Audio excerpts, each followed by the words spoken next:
કોઈ પણ સમસ્યાનું સમાધાન એ વાત પર નિર્ભર કરે છે કે સલાહકાર કોણ છે.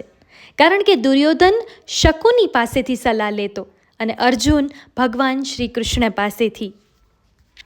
ચમત્કાર એમની સાથે જ થાય છે જેમના મનમાં પૂરો વિશ્વાસ હોય છે. વિશ્વાસનું ઉત્તમ ઉદાહરણ અર્જુનને 10 લાખ સૈનિકોનો ત્યાગ કર્યો હતો અને શ્રી કૃષ્ણને પસંદ કર્યા હતા.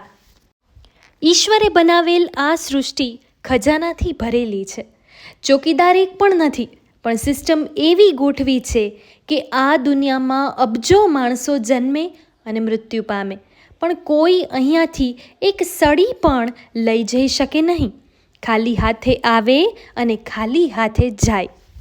ગૂગલ આપણને જ્યાં જવું હશે તેનો માર્ગ બતાવશે, પણ શ્રીમદ્ ભગવદ્ ગીતા આપણે જ્યાં જવું જોઈએ ત્યાં જવાનો માર્ગ બતાવશે અને તેના માર્ગ પર ચાલશો તો પહોંચાડશે પણ.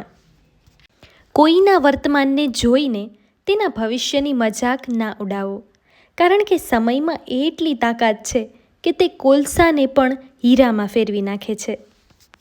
ભગવદ્ ગીતામાં લખેલું છે કે જો તમને કોઈ વ્યક્તિમાં સારા ગુણો દેખાય છે તો સારો એ નથી પણ તમે છો, કેમ કે તે વ્યક્તિમાં સારા ગુણો શોધવાની નજર તમારી પાસે છે.